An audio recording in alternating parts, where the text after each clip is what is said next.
Assalamualaikum and hi everyone. Welcome back to my YouTube channel. Okay, in this video, I will show to you about on how we want to insert new audio file into the SoundForge and also how we want to open the existing audio file from the laptop or from your computer. Okay, so there are a few ways actually. Jadi for those yang belum tengok saya punya video sebelum ni, boleh pergi ke YouTube playlist saya and then you boleh dapatkan on the intro video yang mana saya ada tunjukkan basic toolbar on what you need to know dekat dalam SoundForge. Okay? Okay, so here kita start. Saya tunjukkan cara yang pertama. Macam mana kalau you nak masukkan, you nak record, you nak start audio file dekat dalam ni. Okay, dekat dalam SoundForge. Meaning, kiranya you tak ada lagi lah that audio and then you nak create it here. So, first, cara pertama you boleh klik dekat file menu and then you just click new. So, when you click new, it will show this Windows dialog box which is dia akan tanya tentang dia punya sample rate, the bit depth and dia punya channel. Jadi dekat sini saya akan tinggalkan by default which is the sample rate is 44,100. So why 44,100? Because this is the standard sample rate for the CD player. And then the bit depth is 16 bit and channel is 2. So what is the meaning channel 1 or 2? Mono and stereo. So, I cover tentang mono and stereo saja, which is kalau mono bermaksud kita hanya ada satu saluran. Okay? Belah kanan and kita tahu human being we have two ears. Okay? Kanan and kiri. Jadi, bila kita ada satu saluran bermaksud belah kanan and belah kiri it will be the same sound you akan dengar. Okay? Berbeza kalau you buat stereo, you boleh setkan. This is depends on the designer lah you nak buat macam mana. Dia boleh jadi belah kanan bunyi lain, belah kiri bunyi lain. So, it'll be more interesting lah. Okay. And then, okay. So, saya tinggalkan macam ni and then I just click okay. Tanpa ubah apa-apa, saya terus click okay. So, after you click okay, dia akan paparkan this data window. Okay, so you boleh tengok sekarang ni dia still kosong. So, macam mana kita nak start? Sekejap. Sebelum kita nak start, saya tunjukkan another way. Macam mana kalau kita nak create new. So, kalau tadi saya pergi ke file menu, sekarang ni saya tak nak susah-susah pergi atas sana. Saya terus je klik dekat icon new ni. So, sama je. Boleh aja. You just click.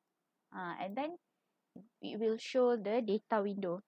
Cuma apa bezanya adalah kalau you klik dekat file tadi, bezanya adalah dia akan tanyalah on the sample rate, on the bit depth and also the channel. So kalau you just click new here, it will be the default setting. So itulah saja dia punya difference.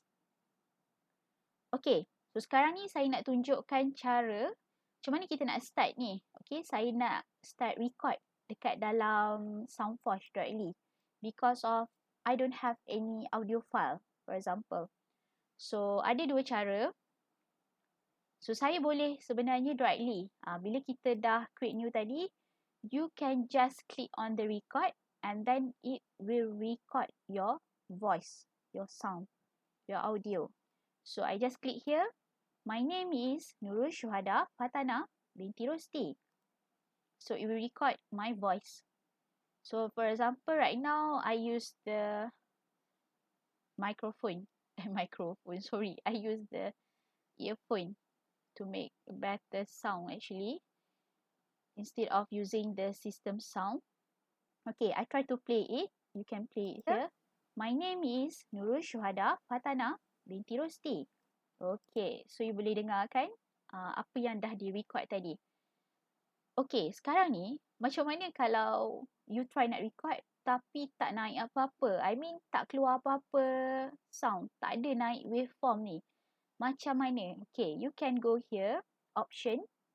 Sebab saya masa mula pun saya jadi macam tu. Saya kata, kenapalah tak dapat kan? So you boleh pergi dekat option and then you pergi on the preferences.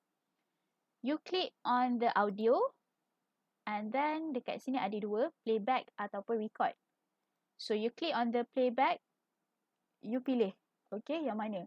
Kalau tak silap saya, by default dia mula-mula dia adalah Microsoft SoundMapper. Okay, so you boleh try lah untuk ubah setiap satu ni.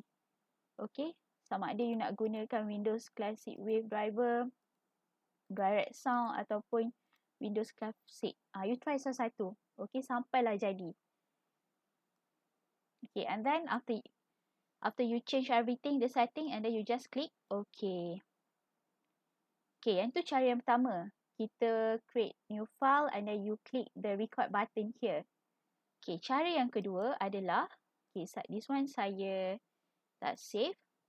You boleh click directly from the transport toolbar. As I mentioned in the last video, this is what we call as a transport toolbar.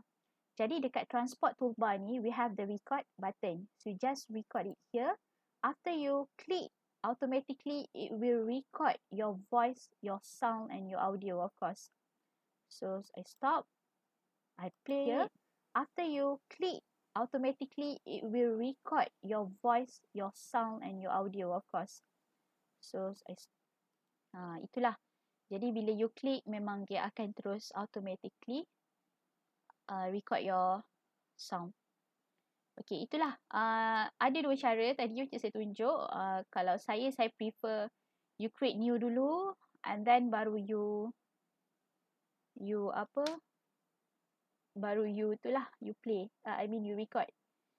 Okay, yang seterusnya saya nak tunjukkan macam mana kalau you dah ada audio, existing audio. Which is maybe you dah record siap-siap dekat dalam you punya phone. Ataupun maybe you get it from somewhere. Okay, jadi macam mana kita nak open the existing audio file? We can go here, file, and then we open. And then you can browse and locate lah dekat mana you punya audio file tadi. Okay, and then you just click open. And then the second option, we have it here. You can just click the open. And then also, you boleh search you punya audio file and then you open. Contoh, I open this one. So, akan ada lah. Okay. Okay. Ataupun cara yang paling senang, of course, drag and drop. So, for example, I dah buka siap-siap my folder yang ada the audio file and then I just drag and drop it here. I drop dekat workspace. So, adalah. Okay, so I just play it. 1, 2, 3. Okay. So, itulah. This one saya akan tunjukkan dalam next video. Macam mana untuk kita start editing our audio file. Alright. So, try record your voice. Try record your sound in the Soundforge. And also try untuk masukkan existing audio file ke dalam Soundforge. See you in next video.